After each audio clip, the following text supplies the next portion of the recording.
Hello guys, hello Pisces. Welcome dito sa aking channel, Kapalaran 888 Pisces. Alamin natin kung ano ang general reading, general message para sa inyong lahat. Ito ay para sa first 15 days ng May 2024. So from May 1 hanggang May 15. So tingnan natin kung ano yung unang 2 linggo na mensahe sa'yo Pisces ng ating baraha. General reading to. So kung hindi mo pa napanood yung monthly reading in general sa May, tingnan mo sa mga videos ko. Nasa playlist din. And then sa videos, paki-scroll down na lang. Okay. Okay, Pisces. Tingnan natin. Okay, first card is number 8 energy, stuck energy. Number 1 spirit, the vast universe. Wow. And meron kang number 3 na baraha, which is celebration siya. Okay. So, kung makikita mo dito guys, Pisces, tingnan mo to. Napaka-significant ng message na to para sa'yo. Kasi, if ever na nasa stuck energy ka, ano man itong sinasabi ng baraha sa'yo, it's either relationship, travel, work, renewal of work, contract signing, money, kasi number 8 siya eh. 8 of Pentacles. Sinasabi ng baraha na kung nasa stagnant energy ka, may pag-asa ito. 'Di ba? Nandito yung rainbow, nandito yung hope, nandito yung pag-asa na maiaahon ka dyan or makakaahon ka dyan sa stuck energy na meron ka. So, paki-comment sa comment section if nanonood ka sa ngayon, like for example, several days, several weeks ka nang stuck or stagnant sa situation mo, lalo na sa usaping pera, kasi pentacle siya, lalo sa trabaho. Sinasabi ng Barasyo dito na huwag kang mag-alala kasi may parating on the way yung victory and success, on the way yung recognition, rewards, awards, and kung ano man to na minamanifest mo. In number 1 spirit, sinasabi na may blessings from the spirit, from your angels, archangels, guides, or spiritual helpers to guys. Pero vast universe siya, so overall siya, posibleng makatanggap ka ng nakatadhana sa yung biyaya. Okay? At dahil dyan, posibleng may celebration ka na gaganapin dahil nga dito. 'Di ba? May pag-asa eh. So, posibleng may celebration na magaganap kasama yung mga kaibigan, katrabaho, kapamilya, kakilala, or kung sino man ito na pwede mong i-share yung happiness, yung success na meron ka or magkakaroon ka. Okay, thank you Pisces.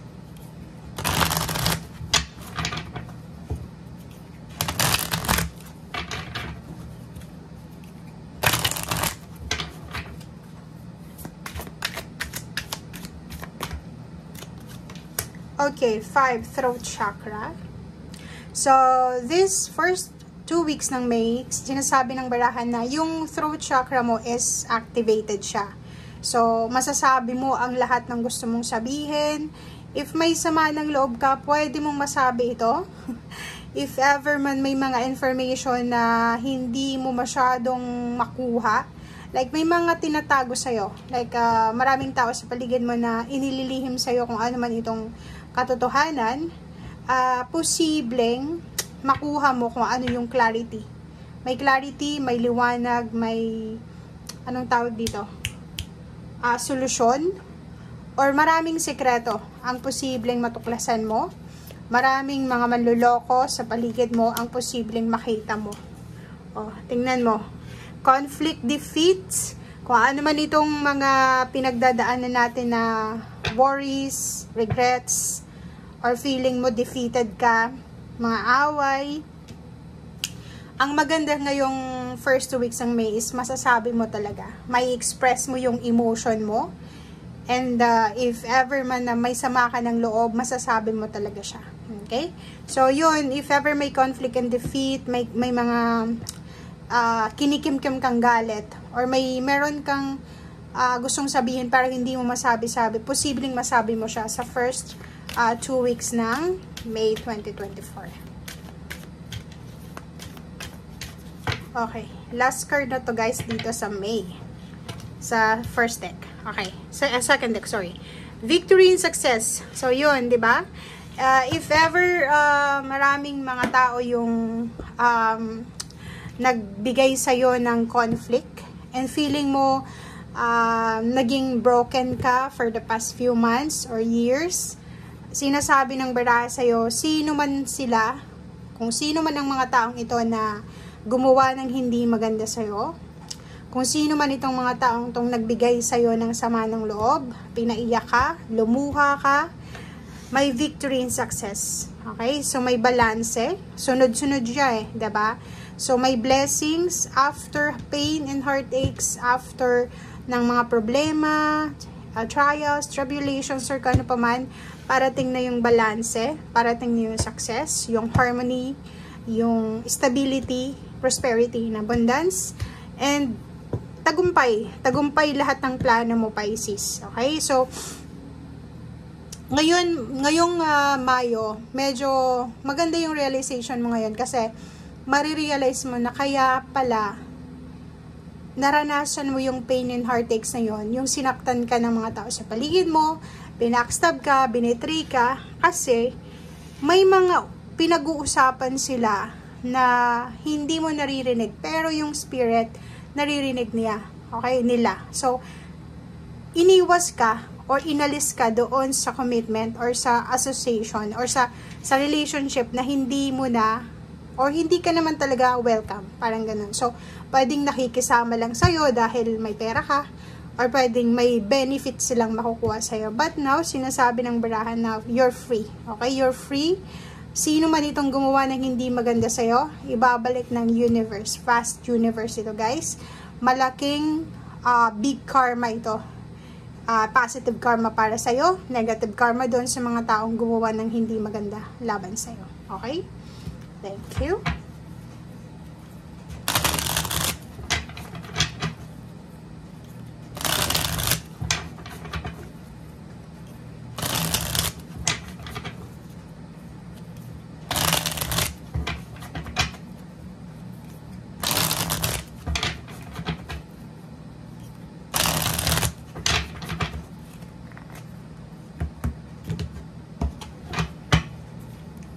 Okay, first card sa third deck is King of Wands. Nakikita natin dito, Pisces, na sobra-sobra kang busy sa first 2 weeks na to. Sobra kang motivated, determinado, wala kang sasayangin na oras para sa trabaho mo. Like, for example, sobrang inspired, parang ganun. Sobra kang inspired.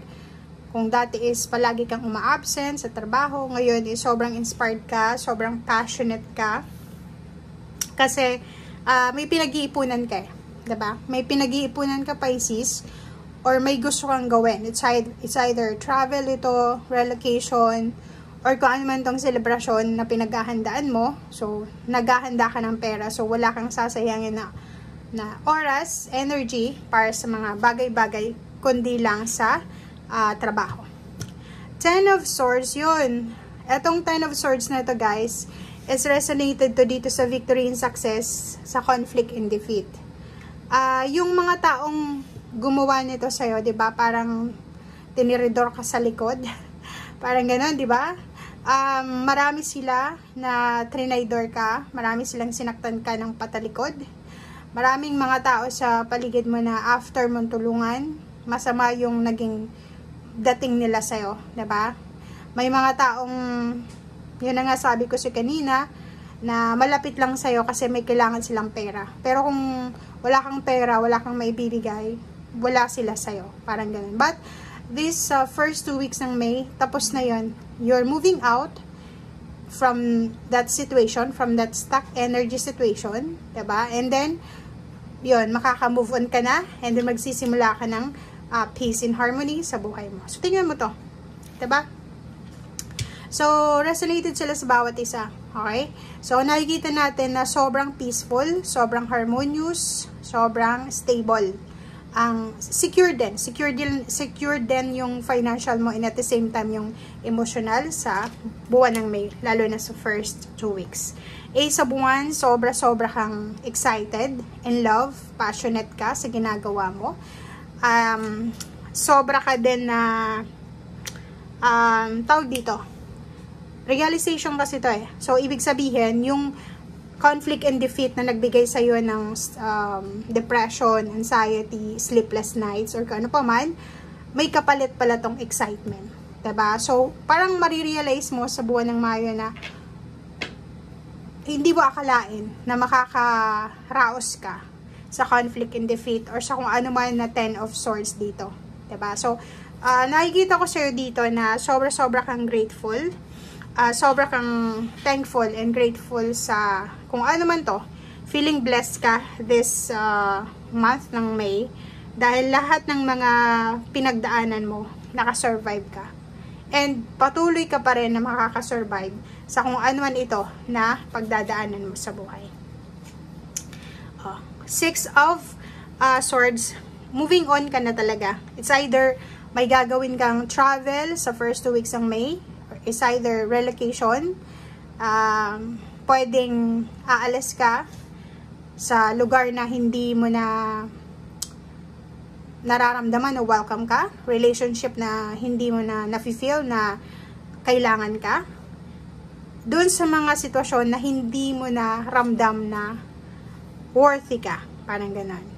Nakikita natin dito, may iba din ditong Pisces na lilipat dahil sa trabaho, relocation dahil sa work, may relocation dahil sa family life, and may pera dito na parating. So, may mga hidden money, blessings of financial, ang posibleng darating sa'yo, and at the same time, suporta, emotional, and tulong para, like, kung halimbawa nahihirapan ka sa mga ginagawa mo, may mga taong willing tulungan ka, okay, para sa hindi ka mahirapan or medyo gumaan yung pakiramdam mo. Okay? Thank you guys. Bye!